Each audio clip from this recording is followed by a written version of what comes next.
Today, I want to share 5 things I think the school system needs to change to truly support kids in their development. Before we dive in, I want to make one thing absolutely clear. I'm not anti-school in the slightest. I am a home educator, and I do love the idea of a place for kids to go to in order to learn and grow and connect together outside of the family home. But I just can't, for the life of me, agree with the current school system and how it operates. So I do believe it's anti-child in so many ways, and I feel like there's a lot of parents now who are kind of picking up on this, how the school system's, not as we thought it would be. And I think because, especially in England, the way the government keeps trying to correct issues, it's going in the complete opposite direction to how to actually manage children, how to help children develop and how they actually naturally develop. And I think it's gone in the opposite direction to human nature. And so I do think the school system actually runs completely against children's development and their natural way to learn and basically just exist. It's going to be an interesting video, this, because I feel like the only way you're going to truly see the school system for what it is if you kind of peel back and step away from the current curriculum and the way the school does run. And that is why I'm doing this video, to kind of share the things that they're missing, basically. I'm trying to think of what I need to say there. Let's just talk about it. So number 1 on my list is autonomy. Simply put, kids need more control over their learning and education. I would think that's like a given in schools, and especially for the government to want kids to thrive in school. But it's probably one of the things that is hindered or purposely lacking in, and there's a number of reasons, and I get it. There's the class size, there's just the sake of the curriculum, and I'll get into that a bit later. So I personally think as adults, most of us are too scared to give children autonomy. A lot of us don't know what autonomy looks like in children, and there are obviously the adults who seem to think as soon as you say children should have more autonomy and more choice in what they're doing, they seem to think it means children have no boundaries, no rules, and adults do not basically exist and the children just run around and be feral. Like, be for real. Like, autonomy does not mean that there's absolutely nothing in place to keep things kind of regulated and safe. That's more telling on the adult than it is on the child. I do think when it comes to learning, a lot of adults, including myself years ago, could not imagine that. I did not understand that children do have every right to have a say in when and how and what they're learning. And I think as well, when you start introducing autonomy in a child's education, I've seen it so many times, but people, and I say people, I mean adults, adults start thinking, oh, how are they going to learn English and maths and the basics? And it's like, it's not like they're not going to. I think people, again, are still of this fear and this distrust of a child having some self-governing over their own education. And to me, it's really weird, because why is it wrong for a child to say, no, I don't want to learn this subject today and this particular topic today? Giving kids more autonomy in their education simply means they get to develop and nurture and exercise the skills of independence, decision making, and self-motivation. And not only that, is autonomy in an education, especially for children, means they get to nurture their intrinsic motivation. Schools, I think, are very heavily based on extrinsic motivation, and it gets very messy and very clouded. And I personally do think that what happens to children is they start losing their joy and natural want to basically learn, and it becomes a chore in the end. It happens to them instead of happening around them, and something that just naturally seeps into their life, and it becomes this thing that is above them, and it is no longer something they personally really want to do, but we end up doing it in such a way that it becomes rewards and punishments. So yeah, just imagine a system where kids get more time to explore things they're curious about and exercise curiosity, maybe get to further explore things and focus more on something instead of feeling like they have to move on to another subject because they've been told to. And I think it'd be so beautiful to see in a school. I see it a lot in the home ed communities. I see it in my daughter, because right now I feel like school does feel like a chore for a lot of kids, and especially the mundane getting up and then going to school. Oh, fine, I'll just get this day out of the way, and then they get home and then it starts again. And for kids, no, that's not how it should be for education. It should not be like that in the slightest. Like, that's weird. I don't know why we all collectively think that's not weird. Of course, there's going to be times where you feel a bit burnt out and you might feel a bit tired with things and stressed with things, and even things you really do enjoy. Of course, you'll have times where you're like, oh, I don't really like doing this. So it's more of the fact, did school feel truly empowering? Did it feel like a real good journey? Did it feel like a journey of exploration and curiosity?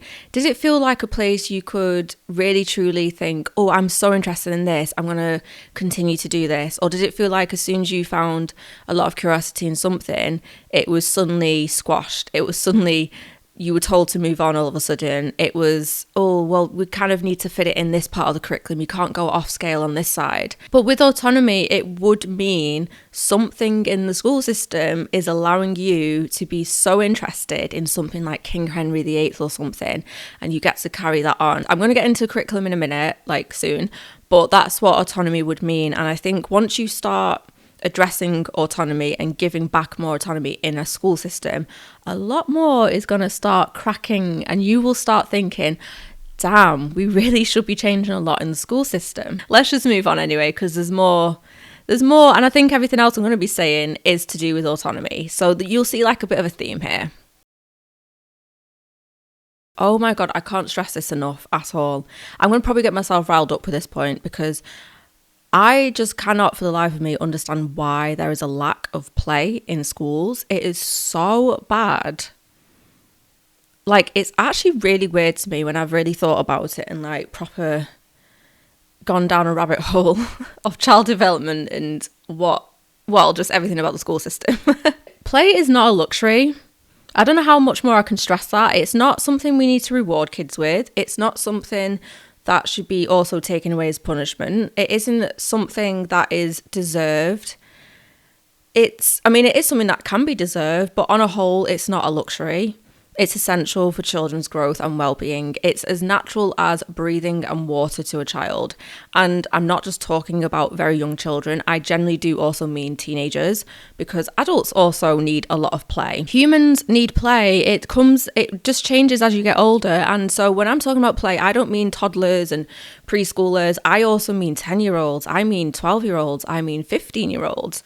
We've really capitalised on this as a society, and schools have probably, I think they've amplified this. I think they've made it worse because it seeps into parenthood as well. So I'll get onto that point in a second. So I personally don't think more play, especially in a school setting, should even be up for a debate.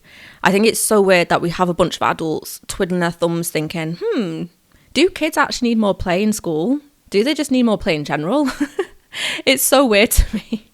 Because play isn't something that adults invented for children. It's not something we've invented to give to children. It's something that happens naturally to children. It's something that they just do. But I think what's happened is we understand that kids want to play, but what we don't fully grasp is that it's become something that they have to earn. It's something they have to put to the side and focus on something else, instead of it being something that becomes intertwined and very free-flowing in their education, since we're talking about education. So what's happened is schools, again, I think they amplify this to the point we've all started to believe this is how play should come into a child's life. They use it as a reward or even a punishment for bad behaviour. They also try and squeeze it into little parts of the day instead of it being the other way round, or just together in a sense. When schools start using play as a reward or a punishment or something that just kind of gets a bit of time in the day, it starts to spill over into home life. So that will look like parents and even teachers saying that a child has time to play on the weekend, you need to focus on your studies instead. Play after school, play later on. You've got the weekend in a few days to do that. You've got the half term to play. We start separating play from a child's life and education as if it is meant to be separated, and it shouldn't be separated. It needs to be within their day-to-day living, and it needs to be way more integrated. So what also starts to happen is parents start to remove play at home as a punishment if their child is not coping or complying in the school system. So, yes, again, the school's way to manage play and a child's education starts affecting it at home. And I think it's just also a collective condition in parenting anyway. School definitely has a massive influence on it, and they definitely amplify it. We understand that kids need to play. That's what I'm saying. On a basic foundation, we know kids need to play. But what we've done as adults is we have used it as a way to get kids to do what you want. That's the point I'm trying to make here. And so when schools also emphasize on that and amplify it, parents start to basically do the same thing, because they're like, well, if you're meant to be there to learn and school is saying it this way and school set it up this way, then technically at home it needs to be the same way in a sense. Of course, there's plenty of parents out there whose kids will come back home and then the parents will just be like, you just need to go play. Let it all out, of course. I'm not saying parents are so like, oh, well, you can't play. I'm not saying that. I'm just saying I think it spills out so much into parenting that we don't realise it. And school does not help with that, because if school was implementing play more in the day and treating it as something really essential in a child's development, no matter what age it is, parents then will also be basically forced to also see it that way. Do you get what I'm trying to say? I hope I'm making sense. Kids learn so much through play. They'll learn things like problem solving, creativity, resilience, and teamwork. We have adults literally researching and realizing that children need play. They just simply need play. And it just makes me just wonder why we've got a bunch of adults being like, I really think kids need more play. And then we're just like, oh well, they can still go to school and just cope. It just confuses me so much. I just don't get why we've done that to children. The fact that like you'll have other adults arguing like, oh, kids don't need to play, they've got the summer for that. And it's like, yeah, but they also are children. They need to play every day anyway. It's not something that should be up for debate at all. And so like, my question is like, what is the actual problem in implementing a lot more play in school? What is the issue? It's just sad that it's not the basis of school, and it's sad that it's not mandatory in schools and that the government has imposed it to say every school has to do it. Implementing more play in the current school system won't necessarily work, because something like the curriculum will have to give way. But more play is ridiculously more important than the current school system. This is one of my most favourite ones that I don't think gets talked about enough. Right now, kids are grouped strictly by age, but this isn't how learning naturally happens. In real life, people learn from people who are younger, who are older, and at different stages of their life. Mixed age groups create opportunities such as collaboration, mentorship, and seeing things from different perspectives. So just imagine like a classroom where like a 7-year-old is helping like a 5-year-old. And of course, that 7-year-old might know more in a particular subject, and then the 5-year-old's learning from them. But then that 7-year-old is also inspired from the 5-year-old on something creative or something. That's the kind of dynamic that truly builds a sense of community and a richer learning experience. Then I feel like we would be full of more happier children and even happier teachers as well, because that would be so beautiful to see like a community, like a little group of like a classroom or classrooms, like multiple classrooms, mixing people of different ages. And I do also believe mixed age groups in a classroom in schools would mirror real world environments a lot better, because can you actually think of a job that is strictly grouped by a particular age group with basically a 12-month gap from the year that you're born in? I can't think of any. You might have a few jobs where, yeah, like I'm literally 30, so you might think, oh yeah, well I know a 31-year-old, I know a 29-year-old, okay, fair enough, but there's also a 40-year-old, there's also a 55-year-old, there's also an 18-year-old. It's mixed ages, and yet somehow in schools we don't do it. And a lot of people like to say, oh well, school's supposed to be like preparing them for the real world, and it's like, how is that preparing a child for the real world if they are with just people of the same age? When we start putting kids in their age group, of course there's some benefits to it, but I think what happens as well is we are telling them they can't go past the part of learning that the curriculum's telling them to learn, and then we wonder why kids lose a lot of interest in their education and just school in general. So yeah, for me personally, being a home educator, I've witnessed mixed age groups and I find it such an incredible experience. And I think that's the other thing people do say is like, technically, yeah, why would you leave school and then not know how to talk to an adult? I think that's on a mass scale. I don't think that's just an individual thing. I think it's because you are so used to people of your own age that even when you're in school, you don't want to talk to the teachers. You don't think it's cool talking to an adult. And I'm not saying kids need to be talking to random adults every day. I'm just saying the way they carry themselves in front of adults, yes, they are a child and yes, they're a teenager, but I think it comes down to we are under socializing kids. Like, we're not socializing them enough to cope talking with people of mixed ages. But yeah, and I just feel like seeing it happen in groups of home educated kids where all the ages are different is so eye-opening. And I feel like with kids, we're doing them a disservice by having the same age group. And again, because of that lingering curriculum, that's why we can't imagine a school where it's got mixed ages. So this one is a juicy one because I know for a fact everyone will be like, well, there's a curriculum in school and all of this. And I do think that the curriculum is the reason why so much of the school system is failing, because with that system in place, you can't possibly work anything else into it without it taking over a lot of the school day. I think we can all agree that not every child learns the same way, and yet the school system still continues to try and fit every single child into the same box. Throughout the primary school years, we do give kids some options, but it's still not the same when you reach GCSE levels in the UK, where you get to choose some of your GCSEs, and then if you do choose to go to college, you get to choose your A levels, and then obviously across the whole world, when you go to university, if you choose to go to university, you choose what course you want to take. Now, in primary school, what we've done and what we say is obviously the younger the kid, the less they really know what they need, the less they understand what they need, the more we need to tell them what they need. And it's such a good time. It's not a good time, but it's such a good time to start making children believe that only adults know what they need the best. Only adults understand what they need, that they don't understand it themselves. There's no way they could understand it. But why don't we just trust kids anyway? And I know someone's still going to be like, oh, well, if you met some kids today, if you met these types, I've met awful kids throughout my whole life. But I think it's just the lack of understanding in child development and just people in general. So within learning itself, some kids are better with hands-on learning. Some kids are better sat down and writing, and some kids are more visual and prefer to watch videos. So really, we need a system that respects the differences and tailors to these individual needs in a person's education. It's definitely time to embrace a more child-centred, flexible approach to education. I do believe we would see massive benefits and a lot of changes in adulthood and work life and family life. In England, kids don't start school until they are basically 5. That is the compulsory school age. I like to call it compulsory education age. So anything under, that's early years, that's preschool, that is, you don't have to be anywhere, you don't have to be in reception, you don't have to be in nursery. You can just be at home. You are basically home educating without having to announce you are home educating. There are some really good reasons why we should start at 7. It's not just a little lucky number. It's not, just randomly start at 7.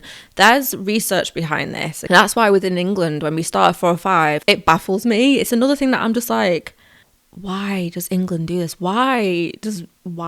Let me read this because I want to get this right. So, research shows that starting later at the age of 7 allows kids to develop foundational skills like social interaction, emotional regulation, and basic motor skills through play and exploration before diving into academics. And it goes back to my earlier points of autonomy and more play in school. And also mixed ages, but I'm going to leave that one out. So again, this is going off the lack of understanding in child development. Age 7 is also a really, really interesting age where the brain becomes more receptive and absorbs more information, and especially when it comes to formal academic learning. And that's simply because the brain around the age of 7 has a significant neurological growth in the temporal and frontal lobes. People might think, oh, well, you're being too scientific, you're being too specific with children, they're just kids, let them be. But that's what's ironic then. We should just let kids be then when it comes to our education. If you let kids be, that does mean you are watching the cues of when a child is ready to actually learn. That could happen at 4, it could happen at 5, but on average it happens at 7, depending on the pace of that child and their own developmental growth, basically, because every child is different. And it goes back to my point again, every child is different, but you cannot fit them into the current school system. It also means that adults and caregivers are nurturing their child outside of a school system lens.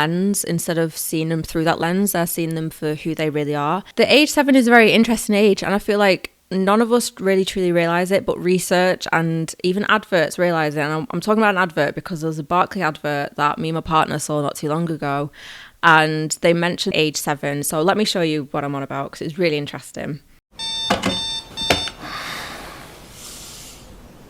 Dog needs walking.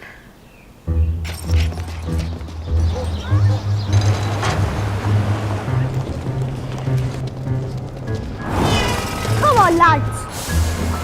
I have a life too, Bill. That's for crumpets, sweetheart. Who had the calamari? It was for the table. I didn't eat any calamari, so I'm not paying for any calamari. What are you, 7? You think after 30 years I'd be prepared for this? But I'm not. I really should have saved more. Or anything, really. Anyway, happy retirement, me. Studies show our relationship with money is formed from the age of 7. That is the part. Whatever your age, talk to us today. Barclays. Make money work for you. That's what I'm talking about, this age 7. Even Barclays found the research about the age that children really do start learning in ways that we kind of basically want them to. So they literally say research shows children start learning finances from age 7.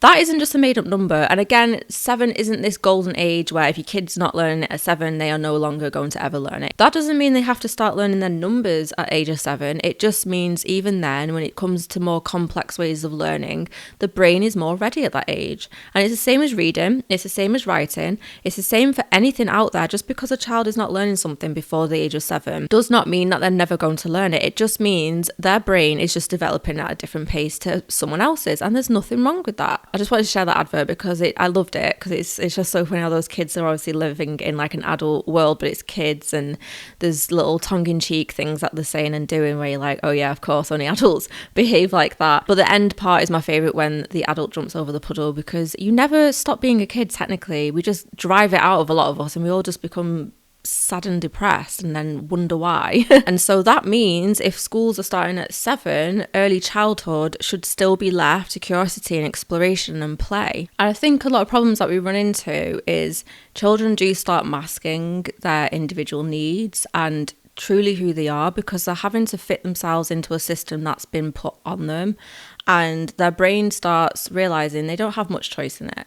So, and that might feel like a good thing, like children need to be told what to do and they need this type of structure. But also, have you ever seen a child who has been given some more trust and again more autonomy? And I know some people be like, yeah, I've seen it, and then they just threw it back in my face, and it's like, it's still much more than that. It's not as simple as give them trust, give them autonomy. Oh, well, now they've just broken your trust and screwed over the fact that you gave them autonomy. Let's just stop it. No, there's more to it, and there's more effort into facilitating those types of things. I also think as well, it brings out more behavioural issues in children because they've had to mask and kind of comply or try and comply with the school system for 2 to 3 years. They've just kind of started to come out of their formative years from the age of 3 and 4. And so by the time they do hit 7, yes, we've completely trained them and hopefully trained them anyway to comply with the school system. But that's the thing, you've made them be like that. They've not actually developed into that as their own being. They've had to fit into this part of the school system, fit into that. Not always something that will nurture every child. So there you have it, the 5 changes I would love to see in the school system. I don't know if this would ever become a thing in my years on the planet, of course, but it would be great if they started implementing some of these things.